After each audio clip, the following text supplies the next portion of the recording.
An international fleet review is an occasion when navies of different seafaring nations across the globe come together, overlooking their geographical and political boundaries in the oceans, the global commons. It is a once-in-a-lifetime experience and showcases the significant role of navies around the world in building a common future on the foundation of trust, harmony, and brotherhood.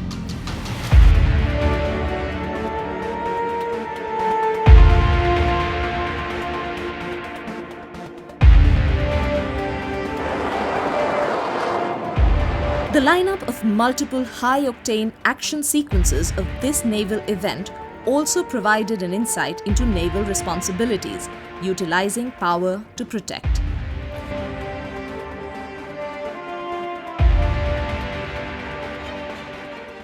For the second time in Indian history, the Indian Navy hosted and conducted this international maritime exercise on behalf of the President of India, to commemorate a 15th-century-old tradition of the demonstration of camaraderie and solidarity among nations through their navies.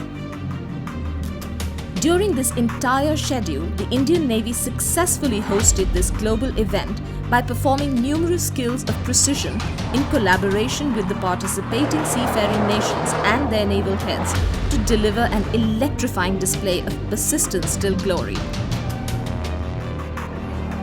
This provided a whole new confidence to the global society about their preparedness to react fair and fast in case of an hour of need. In order to host the mega-intensive International Fleet Review, a nation requires a port city with world-class platforms for numerous events along with an immense ability to access the deep blue horizon for greater global participation. The honor of hosting the International Fleet Review of the year 2016 was given to the South Indian city of Visakhapatnam, the city of destiny. The success of this event can be traced back in its detailed preparation and ideal execution. The Indian Navy's Eastern Naval Command, in collaboration with the civil administration of the Andhra Pradesh state government, transformed a city devastated by Cyclone Hudhud into the most suited destination for such a large-scale naval meet within a year.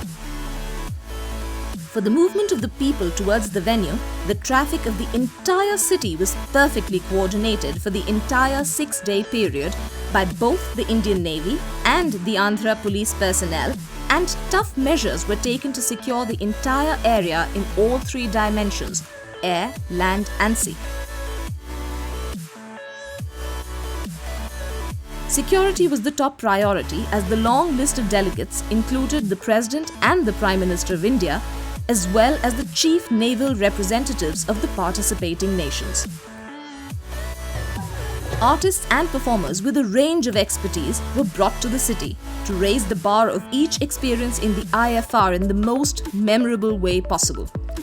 But what truly made witnessing this global event memorable was the insight into the everyday life of the extraordinary men and women who put their entire being to achieve their vision of global unity. Their acts and deeds upgrade the image of our society to an extent where we shake off our differences and see the larger picture of global responsibility.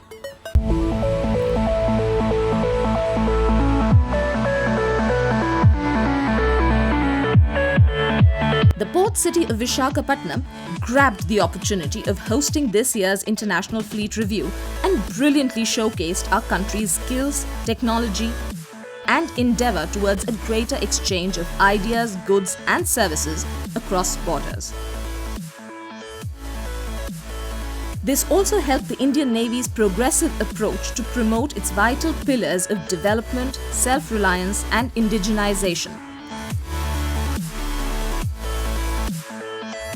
The rare opportunity of witnessing this year's IFR also provided a sneak preview into the vast and lethal armory and exceptionally advanced maritime research equipment of the Indian Navy, which is used for strengthening our maritime immunity and for the advancement of global society. To ensure the smooth functioning of this event, the entire city of Vizag came together, both as curious spectators and as devoted volunteers. The International Fleet Review did not disappoint. What with the precious opportunity to witness a staggering 95 warships from 50 different countries sailing side by side to strengthen the bond between states and their sovereigns. Navies from nations as far away as Canada, Argentina, Germany, New Zealand, as well as neighbors like Bangladesh, Sri Lanka, Mauritius and China were all part of this year's IFR. Highlighted nations on sea route maps such as Saudi Arabia and Qatar, along with the tremendously evolved naval warfare forces like the US Navy and the Royal Navy of the United Kingdom, graced the event. Two of the highly advanced Saryu-class offshore patrolling vessels, INS Sunena and INS Sumitra, the presidential yacht, were utilized during the PASEX and the Fleet Review to broadcast the vast canvas of this naval ceremony from a distance of 100 nautical miles in the vast Bay of Bengal. This created a rare occasion in history to see the glory of different classes of ships like sailing vessels, frigates, corvettes, amphibious warfare vessels, submarines, destroyers, as well as aircraft carriers, all at once. A carnival-style city parade was organized and the streets of Visakhapatnam were filled with adrenaline-pumping displays of marching contingents from the Indian Armed Forces, the Andhra Pradesh Police, the National Cadet Corps or NCC, and the navies of the participating nations.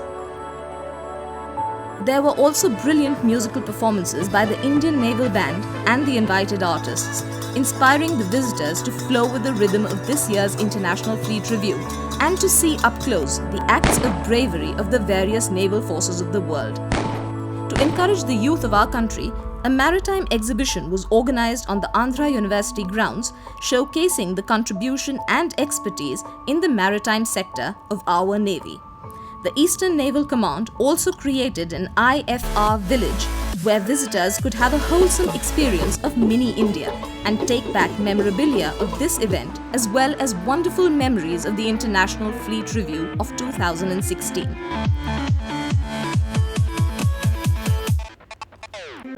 After completing every protocol of this glorious tradition, the navies of the world came together one last time for this year's International Fleet Review for the ceremonial farewell before departing towards the locations from where they will continue to serve their respective nations and to bridge divisions of our planet by uniting various countries through the oceans.